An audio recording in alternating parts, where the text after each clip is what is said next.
Imagine yourself being in the translation business. You play a niche video game from Japan that hasn't gotten any Western release, and you encountered a segment in the game where the characters say something offensive. What to do? Do you change the translation so that it's less offensive? Or do you keep it and face the ridiculous amount of backlash from the moral busybodies that got offended by anything and everything? I'm not really surprised when the Japanese game publishers opted for a safer, less offensive translation, as they don't want to trigger the wrath of the moral busybodies. That's what the publishers of Trails of Cold Steel 3 Nissa admitted during the livestream, where they said that they remove problematic jokes or elements inside the game so that it's less offensive to the current market. We're not seeing proof of this happening in the game, but the fact that they admitted that they did this on stream is actually not surprising, considering that Nissa has a record of not so great translations. In regards to really bad translations, like, well, there's no excuse. You have one job, but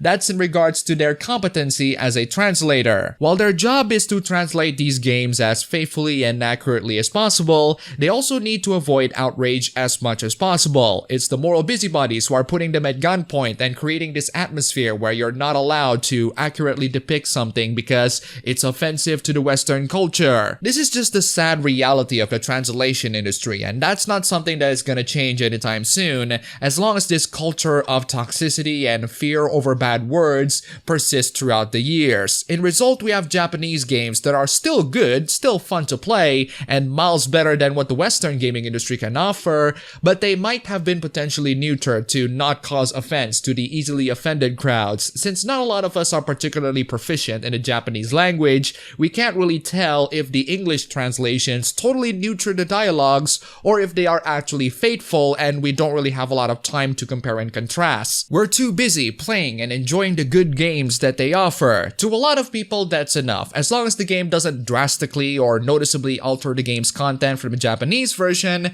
most people are going to be satisfied. But when people found out that they did alter a lot of the game's content, that's when the outrage is coming in.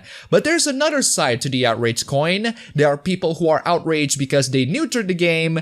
Then there are those who are outraged because they didn't neuter the game. Recently, there was an outrage towards the fan translation of the video game Goemon 3 for the SNES. The outrage consists of a segment in the game where a character says the word tranny, which is a very transphobic word to be used towards trans people. The original Japanese version of the game uses the word new half, which is indeed a term to describe trans people who possesses a male genitalia in Japan, but it can also be used to describe trans sex workers. Now, I too am not a fan of using the word tranny. I prefer using the word trans to describe actual trans people. Something about the word tranny has a rather offensive and mockery connotation in it. So if I am a person who actually are interested in the series and I notice this word that I'm not a fan of, I would find a person who did the fan translation of this game and inform them directly by saying, hey, you need to be careful on using that word. It might incite the wrath of those moral busybodies on Twitter.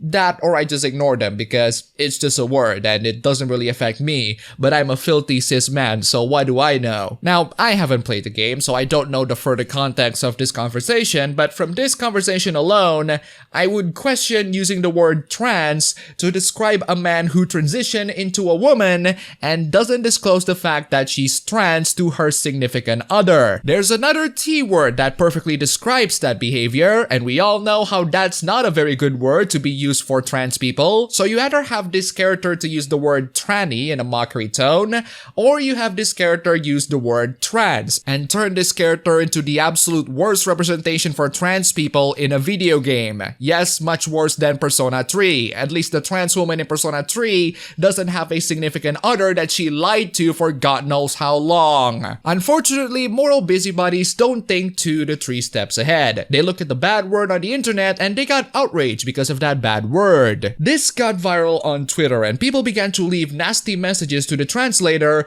calling him a far-right extremists? Apparently, having an offensive but accurate translation is enough to incite the wrath of the moral busybodies and enough to be labeled a far-right extremist. Let's add that to the list of what describes a Nazi alongside being a traditional housewife and folding your laundries. And you wonder why translators take the safe route. In the translation business, aside from translating the Japanese words as accurately as possible, there's one more job that the translators need to do, and I think it's a job that a lot of us need to do do in order to survive this godforsaken world, and that is to stay out of trouble. Bad words in a translation that might incite the wrath of the outrage mobs, that's trouble. Jokes that are offensive to the outrage mobs, that's trouble. Bad translation in general, huge trouble. The outrage mobs will continue to force their own brand of morality to everybody and will demand everything and everyone to conform into their messed up morals. And if you disagree or do anything that goes even slightly against their morality, they're going to brand you as the opposite of their political ideology. The problem is, their brand of morality is nonsensical and based on knee-jerk emotional reactions. So don't blame the messenger for being inaccurate. Blame the person who pointed the gun at the messenger. But a lot of times that's not even the case.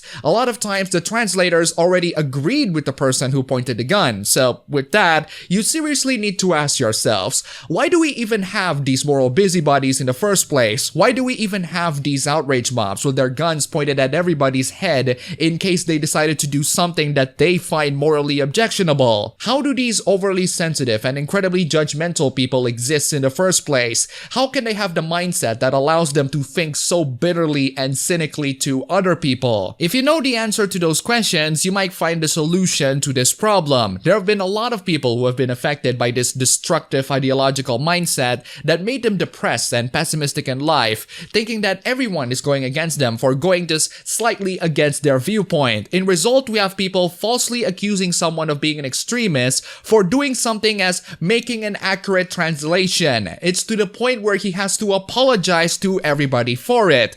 All I'm saying is, if you have a legitimate concern towards an offensive translation, maybe actually say your criticism and not assume that the person is a Nazi. Just read the message that this translator has, and he has a good point. If one single word that he didn't even know was so inexcusable caused this sort of uproar, what other words are off limits? That very thought terrifies him, and it terrifies me too. So here's one more topic for you, but before we get to it, I want to give huge shout out to Anand for the 40 euros donation on PayPal. You are fantastic. You cannot spell ignorant without IGN, as the kids from the last decade would say, and while that has turned into an old meme these days, those kids might have been onto something. Take for example this stupid article, "The era of fan-influenced movie has arrived and it's not good." Why is it not good? Because they dare to air their criticisms on certain really bad aspects on a film, and that's not very good for the creative freedom of these billion-dollar movie studios. So if you're going to discuss fan backlash changing a film,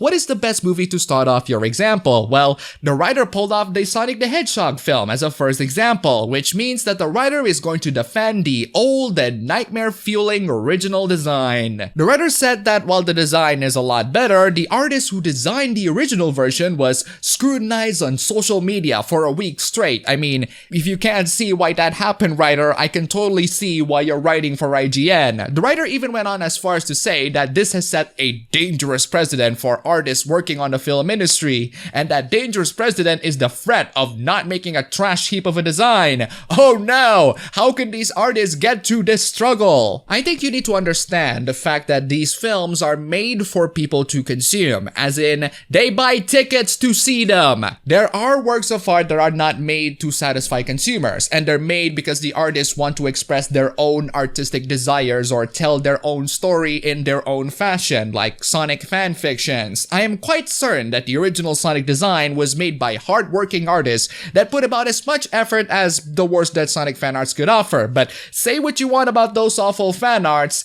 at least they're free! This article is basically you telling us that we should feel bad to billion-dollar corporations because we dare to ruin their creative freedom. The creative freedom that would net them more billions of dollars regardless of how much effort they put into it. I'm on the opinion that you can design characters however you want, even if it's cringy or really bad for the eyes, as long as they're free. When you start charging money for it, I think these consumers have the right to complain about the state of the product that they pay money for. The writer then talks about Justice League Snyder Cut, which doesn't exist and I don't care, so let's move on to something else more spicy. We're gonna talk about Star Wars again and how Rise of Skywalker's attempts on fixing the faults that The Last Jedi caused is thanks to the fans' outrage. Writer, that's not our fault. We only voice our criticisms in The Last Jedi because it's not a very well-made film. The sequel trilogy has absolutely no structure or plans, which is something that the prequel has, except the execution wasn't that great. The writer then talks about Ghostbusters Afterlife and how the film's tone is a welcome change that a lot of fans anticipate. But the writer is sad because this is another instance where fans get to dictate the path of a popular franchise because the studio is afraid to do something that will anger them. As they should. Let me remind you that Ghostbusters 2016 bombed. I saw the film, I did a recap on the film, it was mediocre at best, and it bombed because nobody wants to see this version of Ghostbusters. For someone who defends the creative expression of billion-dollar corporations, you sure as hell want to see them broke. The best movies are made by people with a singular vision and a plan for where the story is going to go. And yet you defended Star Wars. Funny that. If the future is going to be determined by the fans, the film industry will only make more sequels, reboots, and unoriginal play-it-safe movies. Ah, yes, apparently it was the fans who are asking for more sequels, reboots, and unoriginal play-it-safe movies, and not those Hollywood executives. Did I mention that this is from IGN? Studio execs need to realize that Twitter and Reddit are where outrage is easy, where people conjure up the worst adjectives that they can think of to get as many likes and retweets as possible, and where measured critique is rare. Studio execs also need to realize that articles like this are where outrage is easy, where journalists conjure up the worst adjectives they can think of to get as many clicks and impressions as possible, and where measured critique is rare. The biggest blockbusters would often be better movies if the studios behind them would trust their artists that they've hired to make the best movie possible and stick to their storytelling guns. So, in other words, hey, just keep the original Sonic design because that's how the original artist intended, and screw the fans. They don't get to say anything in this product that they would pay to see. If that's your offer, writer, then allow me to make a counteroffer. I'm keeping my money, and I advise you to wash your face because I can still smell the rear that it came out of.